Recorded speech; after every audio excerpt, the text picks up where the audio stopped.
raadiyoo sagalee Oromooti. Raadiyoon torbanitti guyyaa 3 wiixata, roobii fi sanbata galgala sa'aatii 7 hanga 7 fi walakkaatti karaa dambalii gabaabaa meetir baandii 16 yookiin kiilooheezii 17,850 yookiin oromovoice.org darbu amma jalqaba. Kun raadiyoo sagalee Oromooti.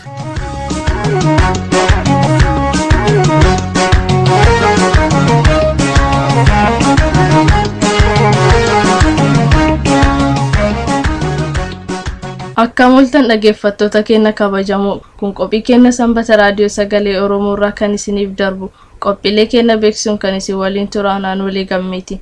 Qophiilee keenya irraa oduu fi qophii waaree mareeti. Muuziqaa torbees ni qabna. Hanga qophii keenya xumuraatti akka nu waliin turtan isin affeerra. Amma gara oduu keenyaatti isin dabarsa.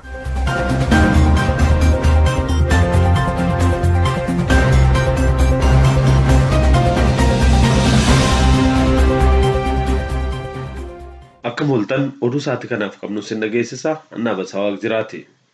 Gumii waaqeffannaa addunyaa kan itti hundeeffame waggaan 10ffaa Noorwee Berganitti kabajamoo eegale. Ayyaana waxabajjii 22 bara 2018 eegalame kanarratti abbaan gadaa Bayyanaa Sanbatoo fi pirezidaantiin Macaaftuu Lamaa duraanii obbo Dirbii Damisee Oromiyaarraa argamaniiru. Akkasumas miseensonni waaqeffannaa biyyoota garaagaraarraa akka hirmaatan beekameera. Miseensonni waaqeffannaa Awustiraaliyaa, Kanaadaa, Ameerikaa fi Awurooppaa garaagaraarraa akka argaman illee hubatameera. Miseensonni waaqeffannaas ta'ee abbootiin gadaa ayyaana kanarratti argaman amantii waaqeffannaa waggoota hedduudhaaf ukkaamsaa jala ture bifa kanaan addunyaatti bahee mul'achuu isaa hedduu gammadu isaanii ibsaniiru. Qindeessitoonni sagantichaa akka ibsanitti waggaa 10 dura miseensonni waaqeffannaa biyyoota adda addaa keessa jiran walitti dhufuudhaan gumii waaqeffannaa kana uuman. Yeroo sanaa kaasees gumiin kun haala adda addaatiin hojii garaagaraa hojjechaa turuunsaa ibsameera. Keessumaa kudharfeen barnoota kennamaa turuusaa kan ibsan miseensonni kun kana malees barruuleen adda addaa akka babal'atuu fi waaqeffattoonni addunyaarra jiran akka walitti dhufan hojii boonsaa hojjechuunsaa himameera. Akkasumas miseensonni waaqeffannaa biyyoota garaagaraa keessa jiran amantii waaqeffannaa akka guddisanii fi akka mul'isan hojjetamaa turuun beekameera. Ayyaanni kun kan guyyaa 3 turu yoo ta'u guyyaa 3 kana keessatti agarsiisa adda addaa kan dhiyaatuu fi akkasumas ayyaanni Irreechaa Arfaasaa kan kabajamu ta'uun beekameera. Gumii waaqeffannaa addunyaa yeroo jalqabaaf sadarkaa addunyaatti kan hundeeffame uummata Oromoo amantii waaqeffannaa hordofa walitti qunnamsiisaa jiru ta'uun beekameera. Gabaasa dhiyaateef Dhabasaa Waaqaa jira Noorwee Berganirraa.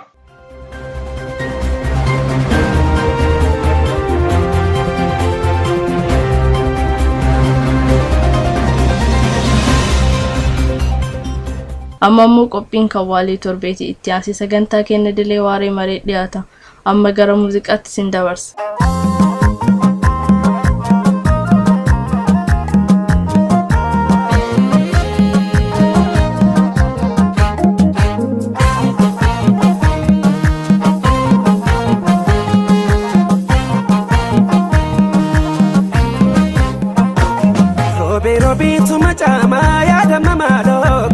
Magarre mali bohe bohe tu mandisa ya da mamalo kawali nagarre mali robe robe tu machama ya da mamalo kawali magarre mali bohe bohe tu mandisa ya da mamalo kawali nagarre mali ya kololutia bilbil sakenya kagoro ya iwade sakarre ya kololutia Otu sinega kaloto tae kunu gulalle ya kololutia inko toranga dilale yon finfinega dilale ya kololutia farta bullatu sagara karamana batigal ya kololutia ngara normara fekulle iye fundi degar ya kololutia kotu shirir shirir dedi wa male maninar Shirir shirir tadi burtukane, otu bulaleti burtukane, otu bulaleti. Taeti siniga burtukane, etu gadaniti burtukane, etu gadaniti. Shirir shirir tadi burtukane, otu bulaleti burtukane, otu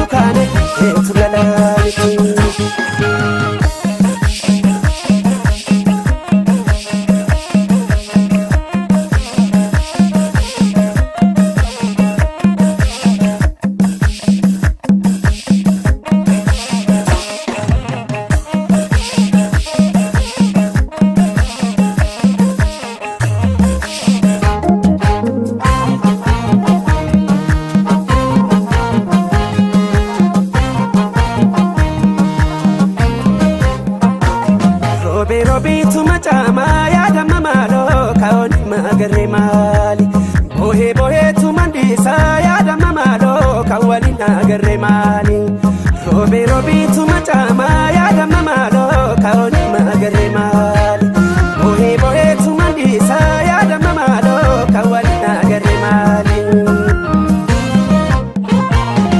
Ya kono dutia kana bichu figalani Uri hore fitneti Ya kono dutia Gugulu fa kesayana kabba kenya durati Ya kono dutia galmi guddan galma kenya galma oda gullaleeti Ya kono dutia tullu dimtu daga haram ko masara garredati Ya kono dutia hore duru kola kenya kola chafitu lamari Ya kono dutia wal kabani kesayana kajareni nafut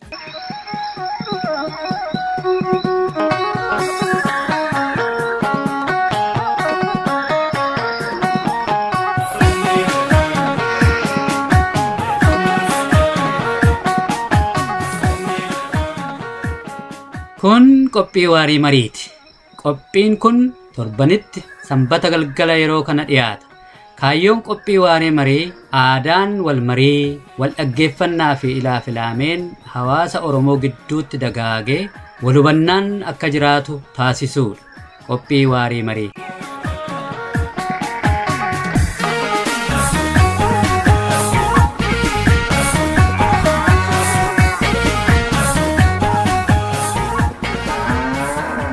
Akkam jirtu dhaggeeffattoota keenya kun torbaanitti sa'aatii kana kan dhiyaatu qophii waarii mariiti. Qophii waarii marii har'aa keenya keessatti dhimma waggaa kurnaffaa gumii waaqeffannaa addunyaa itti hundeeffame ilaalchisee konferensii guddaa Bergen Norway keessa gaggeeffamaa jiru irratti miseensota warra waan kana hundeessan keessaa tokko kan ta'an obbo Hundasaa Waaqwayyaa waliin jira. Galgala kana isa waliin waarina.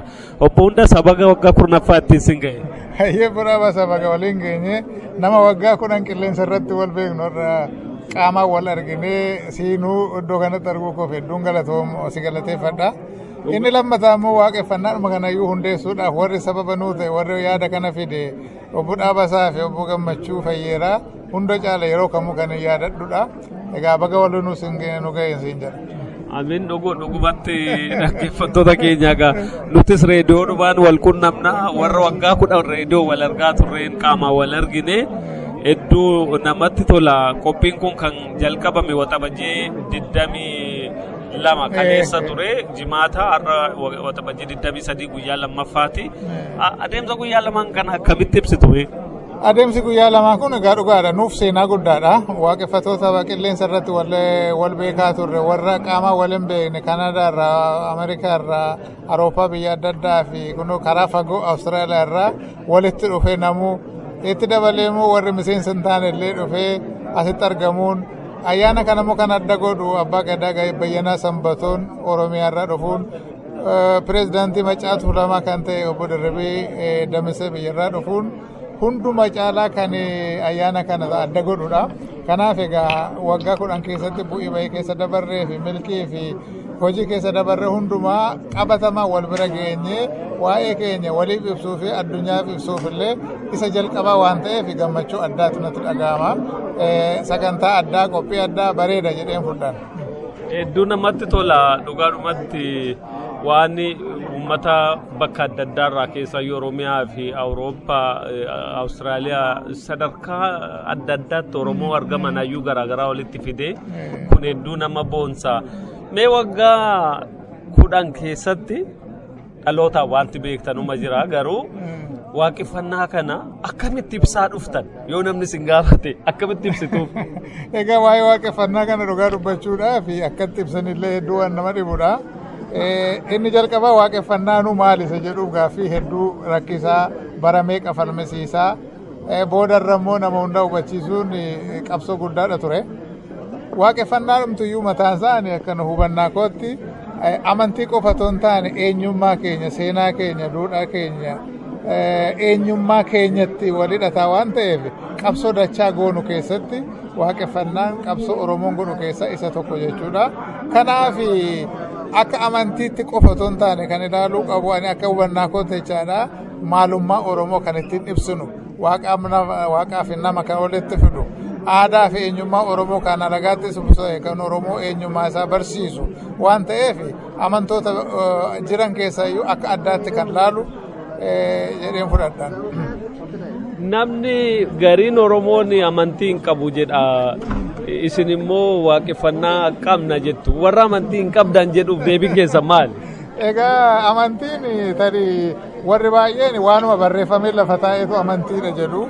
Isuma kitaaba dubbifamu qofatu amantiidha jedhu garuu abbaan waan itti amane barreeffama sin qabaatiin mukattoo amanu lafattoo amanu maalitti amanu waan abbaan kan kooti jedhee fudhate abbaasaatu kabajata abbaasaa beeka inni kaan immoo yoo amanullee baate dhugaadha kan keetii si kabaja jechuutu irra ture haa ta'u garuu sana keessa dabarree Oromoon amantiin qabu waaqeffannaan amantii miti traditional yookiin immoo waan aadaa amantii durdurfaa warra jedhu jira kun hundumtuu dogoggora hiika itti kennamaa turedha amma garuu waan qalbeeffatamaa dhufe waan hubatamaa dhufe nu fakkaata maaliif yoo jenne tokko biyya alaa kanatti yoo baay'achuullee baanne gumburtuu murtaa'e qabsoo waggoota 10 godheen addunyaa irratti waaqeffannaa beekseerra biyya keessatti immoo akka ammaa jirrutti Oromiyaa guutuutti jechuu danda'ama galmi xixiqqaan isaa ta'uu banamee dorgommii amantoota biraarra hubachiisuu irra waan ga'e na fakkaata kanaaf egaa waaqeffannaan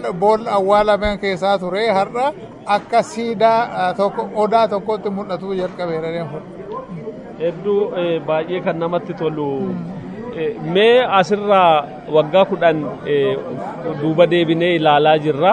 Waggaa 10 fuuldura immoo maal taana? Maal argitu? Egaa guddina waan waggaa 10 keessa dabarsinee ilaalle gaafa jalqabne akkuma tu yaadattu nama 5 jennee 10 jennee 20 jenneeti qilleensa irratti waliin dubbataa turre kunoo hadha galma guutuu kana nama argine waggaa 10 kun immoo akkuma yaadattu waggaa 20 dura irreecha horar sadii yeroo jalqabne nama 100 hin lakkaa'amne achitti argamaa ture har'a miliyoona tolu lakkaa'ama uummata achitti argamu. Akkuma kana waaqeffannaan illee akkuma irreecha kana miliyootonaan yerootti lakkaa'amu addunyaa guutuu irratti biyya keessaa biyya alaatti wal utubee wal qaratee hora guddaa Oromiyaa keessatti yerootti qopheessuu fi addunyaa kanayyuu kan Oromoo qofa otoo hin taane kan alagaan illee itti misoomsomuu jalqabudha jedheen abdadha waggaa 10 booda. Egaa isa biraannaa bal'inaan nuti deebina. Maqaan humti kan keeyyuu immoo adda kan nama ajaa'ibu hundasaa Waaqayyaa jedha. Mee dhaggeeffattoonni keenya maal nama akkamiti? Maaliif hundasaa Waaqayyaa jedhan? Egaa dhugaadha waaqni warra keenya maaliif akka kanaa nama moggaasan hin beeku garuu walirra bu'e hunduma isaayyuu waaquma wayyaa jechuudha inni walitti fidanii ilaalanii egaa tarii rakkina keessa ba'anirraa yookiin immoo waan isaanii muuxatedha tokkoffaa moggaasumti Oromooyyuu dura waan baay'ee waaqaa walittidha waaquma waaq jiraa waaq tolaa waaq bushaa waaq wayyaa waaqoo jedhee bontaa kun hunduu durii jalqabee Oromoon waaqa tokko akkatitti amanu akkaataatti hubatudha. Kana waaqni waan naa gooteefis waan siinaa dhoowwatteefis suma wayya jedhaniiti akka kanatti fudhatan jedhee amana. Kanaaf dhugaadha hunda isaa waaqa wayyannaa jedhu jechadha malee maqaan fakkaatu. Egaa warri koo kan nama moggaasan immoo tarii haala yeroo sana keessa darban waan isaan mudate irraa ta'uu malee yaada. Hedduu fayyaa ta'ii bal'inaan egaa yeroo biraa walitti deebinaa ulfaadhu fayyaa ta'ii milkaa'an jedha. Hedduu galatooma badhaabisaa guyyaa kunoo warra walii jalqabne keessa obbo Amaareen illee nu biratti argamuun sammuu waan tokkodha. Mee itti nuu dabala sumaanuu. Dhaggeeffattoota keenya kun egaa qophii waarii mariitii galgalaa amma simbiraa horii galchitanii hordofaa jirtu nuti immoo galma keessa teenyee waa'ee waaqeffannaa adeemsa waggaa 10 ilaalla warra waan kana hundeessan keessa biyya Jeenevaa Switzerland keessa kan jiru Abbaa Dachaas tokko Abbaa Dachaas baga nagaan gara reediyoo keenyaa dhufte. Baga nagaan eegdanii galatooma wal arguu keenya baay'ee gammadeera fayyaa ta'a. Maqaan waa'ee ma jedhani maanni wanta itti dachaaf Abbaa Dachaas? Abbaan Dachaas egaa Oromoon maqaan naa baasu otoo ilmaan godhatiin abbaan Dachaas kun Dachaas maqaa fardaati. Nana maqaa abbaa fardaati jechaadha Abbaa Dachaas kun kanadha. Hedduu fayyaa ta'e baay'ee namatti tola. Gumii waaqeffannaa addunyaa kan itti hundeeffame waggaa 10ffaasaa kabajamaa jira har'a guyyaa 2ffaa keessa jirra. Maayini waan argite waggaa kana keessa darbite guyyaa 2 ayyaana kana kabajaa jirtan kana keessa maal argite maaltu si raaje maaltu si dinqe yookaan maaltu si maayini waan si mudate? Ani dhugaa dubbachuudhaaf waan baay'een gammade erga lamatti kaasuu hin danda'a. Tokkoffaa gaggeessaan kun qindoomina baay'ee bareedduu ta'een qophaa'ee qophiinsaa ganama calqabaa kaleessaa calqabee ammarraatti baay'ee bareedduudhaan barnoota guddaan namaa kenname nama ciccimaa kan abbaa gadaa fa'aa dhufee warra beekumsa guddaa qabantu dhufee ani beekumsa guddaan irraa argadhe gammachuu guddaan abdii guddaan horadhe wanti Oromoon qabu baay'ee haa ta'u malee gadaanii fi amanteensaa isaan guddoo ta'an keessaa tokkodha. Amantee kana immoo akkaataa amma ilmaan Oromoo qeerroon ijoolleen baatuun qabachaa jirtu kun abdii nama keessatti hora. Maaliif amanteen kun bu'uurumaa kaasee dhugaa irratti kan hundaa'edha. Seera uumaaf uumamaa irratti waan hundaa'edha. Kana ijoolleen qeerroon haaraan qabattee gara fuulduraatti deemuudhaaf qophaa'uun ani abdii guddaan irratti hora. Kanaafuu gammachuu guddaa keessan jira. Kan biraa egaa waggaa kurnan kana keessatti warri kana gubbaa irratti dhama'anii hojjechaa turan namni guddaan tokko jiraate abbaa Jiksaadha. Waggaa 10 guutuu guyyaa tokko torban lamaan otoo gaafa tokko walirraan kutiin nu gaggeessuu isaatiif ani kabajaa guddaan isaa qaba galata guddaa isaa galchuun barreessa saba keenya fuulduratti nama salphaa miti nama ciniinnatee irratti hojjetedha waggaa 10 kana akka waan guddaatti kaasuun barbaada maaliif waggaan 10 salphaa miti maatii qaba jireenya qaba jiruu qaba kana hundumtuu otoo saddanqii waggaa 10 guutuu nu gaggeessuu isaatiif baay'ee gammachuun qaba ulfina guddaan isaa kenna. Nama Austraaliyaa kaasee Kaanaadaa kaasee biyya Awurooppaa kana keessa hundumaa amala gosa yaada gosa qabu iddoo tokkotti walitti qabee waggaa 10 nu gaggeesseera. Kanadha wal nu barsiiseera barnoota guddaa arganneerra. Na gara fuulduraatti immoo kana caalaa hojjenna saba keenya ifti wayii mul'achaa jirti. Ifa kanaaf amma dandeettii keenya qooda qabnaa wanta dandeenyu hin qabanna jechaan yaada fayyaanaa ta'a. Hedduu gaariidha dhugaa waan nama gammachiisu. Mee Oromoon egaa biyya keessa jiru kan bosona jiru kan daggala jiru ture iddoo kana dhaggeeffata. Waan biyyatti dhalanne keessatti nu luugamanii nu lagachiisanii nu dhorkani amantii kana biyya namaa keessatti akkanatti bilisummaadhaan kabajannee guddifachaa jiraachuun kun hiika maal qaba dhaloota keenya egereetiif?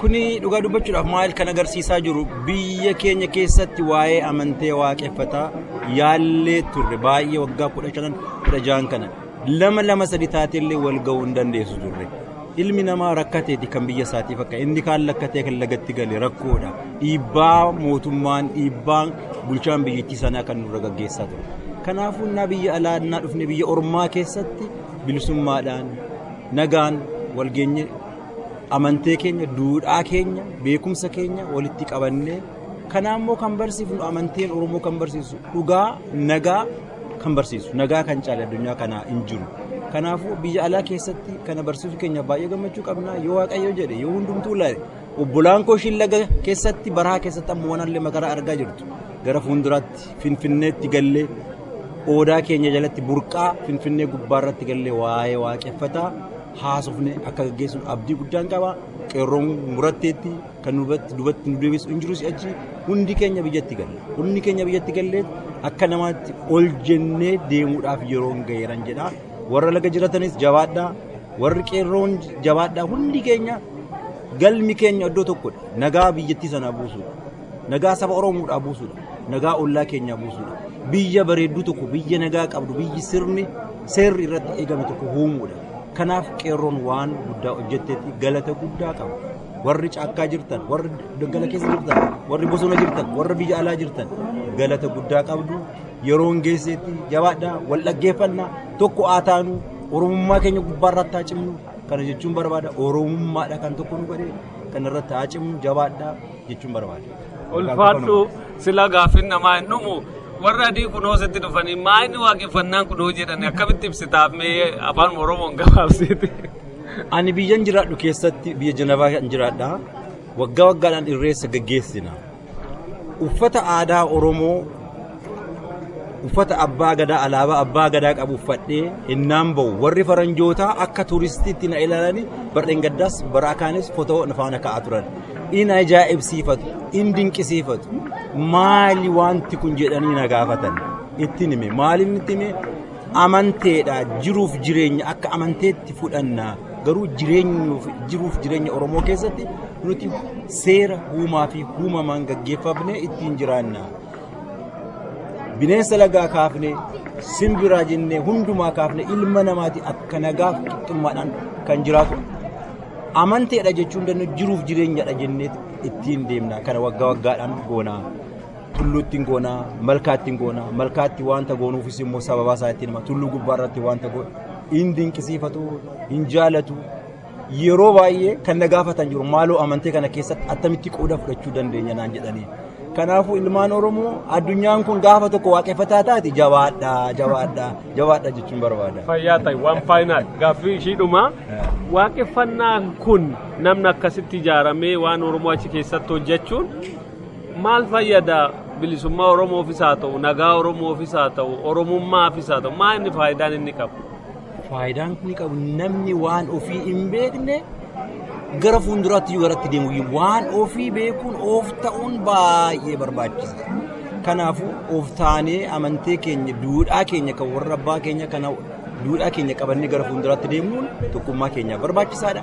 Nagaadhaaf barbaachisaadha. Warri addunyaa gubbaarra jiran kan ittiin cinqaman environmental issue, climate issue, carbon dioxide maayinoo kan jedha Oromoon dur deebii kenneef mukallee innaa muru hundee isaa miti kan muru. Damee isaati irraa mura. Maaliif? Qilleensa yoo balleessite yoo muka balleessite qilleensa bada. Yoo muka balleessite bokkaatu bada. Yoo muka balleessite yoo jiruuf jireenya hunduma kana keessa wanta qabuufu amanteen keenya gara fuulduraatti nama baay'ee duukaa bu'uu danda'a. Gara fuulduraatti kan guddachaa deemudha, kan ittiin boonnudha. Addunyaa kanaaf wanti akka saba Oromootti wanti kennuu dandeenyu yoo jiraate amantee keenya kana jedheen dubbachuu afaan guutee dubbachuu danda'a. Hedduu fayyaa ta'e gaasa kan gara fuulduraatti deebinaa gara nama biraatti immoo darbaa ulfaata fayyaa ta'a. Ayyaayyee. Dhaggeeffattoota keenya egaa akkuma argitan ayyaana guyyaa hundeeffama waaqeffannaa kan waggaa kurnaffaa ilaalchisuudhaan qophiin gaggeeffame. Qophii kanarratti waraqaa qorannoo adda addaatu dhiyaate abbaan gadaa Bayyanaa Sanbatoo biyya keessaa haala adeemsifamaa jiru irratti karaa gadaa haaromsa gaggeeffame ijaarsa gaggeeffame ilaalchisuudhaan ibsa baay'ee kennanii aadaa Oromoo irrattis barumsa kennaniiru. Bodirribii Damiseellee akkasuma ayyaana kanarratti argamuudhaan sirna aadaa siinqee ilaalchisanii barumsa kennaniiru. Isa gara fuulduraatti waliif dhiyeessina. Qophiin kun bifa waliigalaatiin akkuma gaariitti kan gaggeeffame.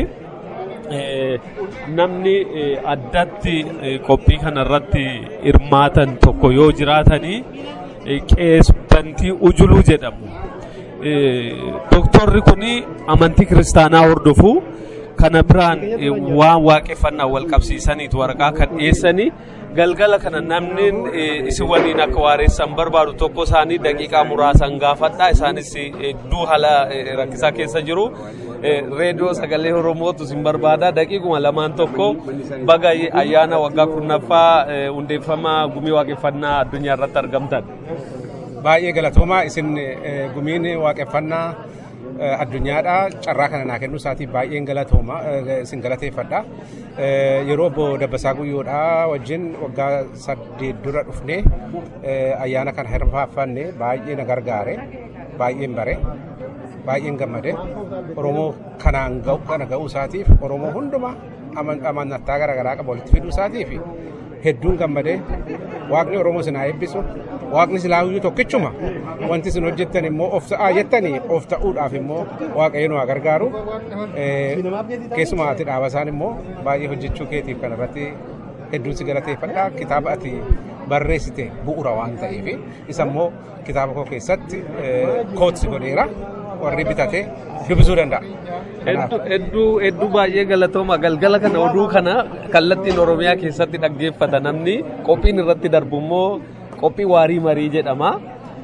Akkan argetti qorannoo gadi fageenya qabu gaggeessitanii kan hundee kuush kan Oromoo duwwaa miti kan saba lafa addunyaa kanarra jirullee gaggeessitanii maanni gaarummaa waaqeffannaa fi amantii keessaa isin dhala namaatiif himta.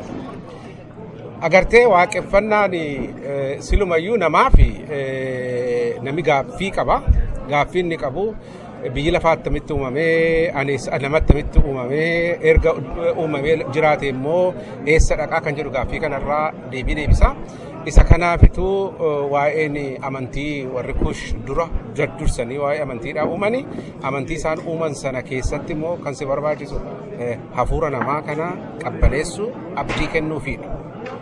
Waaqni akka jireenyi bara baraa itti fufu namni yoo du'a booddees jiraatu kan dura waa'ee kana filosoofii kana fide warra kush warra Oromooti jechuudha. Oromooni hidda sana. Kanaaf wanti jal'ina amantii Oromoo irratti ta'e ani jedhu qorannoo koo keessatti arge amantii hundumaafiyyuu bu'uura ta'eeni amantii seexanaati jedhanii maqaa gara biraatti kennanii bal'eessuun dogoggora ta'uu isaan arge. Amantiin Oromoo waaqeffannaan Oromoo amantiidha. Amantii kamii gadi miti, amantii kamii olis miti, amantiidha. Amantii ta'uudhaafis immoo ulaagaa ga'a guutuu qabaachuu san arge. Kanaaf sabni Oromoo kan baruu qabu amantii warri kiristaanaa akka kan keenya geggeessanis warri musliimaas Oromoon kan baruu isaanirra jiru amantiin waaqeffataa amantii sirrii ta'uusaa baree duuka buutota isaanii hordoftoota isaanii barsiisuudha. An akka qeesii waldaa kiristaanaa tokkootti bor wajjin naqeen irreeffadhaa kanaan dura Obbo Dabbasaa Guyyoo wajjin irreeffadheera. Kun cubbuu miti. Kanammoo beekeen itti dhaqa wallaalee maraadhee miti. Waanuma biyya Jarmanii keessatti warri Jarmanii aadaa isaanii keessatti godhan asitti immoo Oromoon godhata. Dubbichi tokkichuma seexanaa wajjin wal hin beeku tasumaa hin beeku Oromoon kana barree hubannee dammaqnee walii wajjin nagaadhaa wajjin jiraachuudha. Akkan beekutti amantiin Oromoo kun aadaan Oromoo kun yeroo gabaabaa asitti erga waaqeffannaan dhaabbate asitti nama baay'ee walitti fide of barsiisuu isaa duwwaa utuu hin taane qabsoo bilisummaatiifis hin qopheesse. Wanti gaariin waaqeffannaa kana keessatti arge namni gaafa irreeffannaa irreeffatu waa'ee dhiibamuu saba Oromoodhaa sinaasa. Waa'ee namni guyyaa guyyaatti biyya Oromiyaa keessaa Oromummaa isaatiif ari'amu qeessaarraa buqqifamu ajjeefamu haadha ilma ajjeesanii haadhaan reeffarra taa'anii sana hundumaa kadhata gochuudhaanis ittiin mormuudhaanis haasa'uudhaan lafatti dirreen bilisi'eeti itti argattu bakka waaqeffannaa kanatti akka kanatti argina. Waaqeffannaan jechuun egaa akkuma qaalluusa waaqarraa dura gadi bu'ee sana yeroo mirgi namaa darbu haqqi namaa darbu callisee hin ilaalu. Kun sirrii miti jedhee ittiin morma waaqasiin kadhata. Kana gochuudhaan immoo warruma daba namarratti hojjetan uffuu barumsa kennaa jira jechuudha. Isa kanaaf jabaadhaa.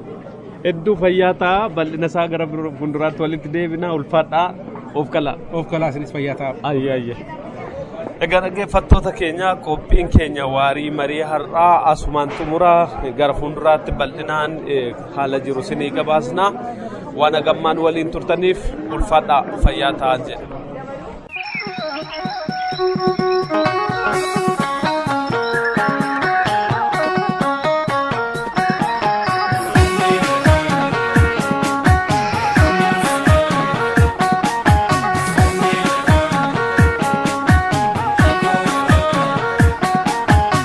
Hanga yoonaatti kan caqasaa turtan reediyoo sagalee Oromoo dambalii gabaabaa isinii darbaa ture. Daqiiqaa 30 waan waliin turtaniif hedduu galatooma. Qophiilee keenya wiixata hanga walitti deebinu nagaan nuuf tura.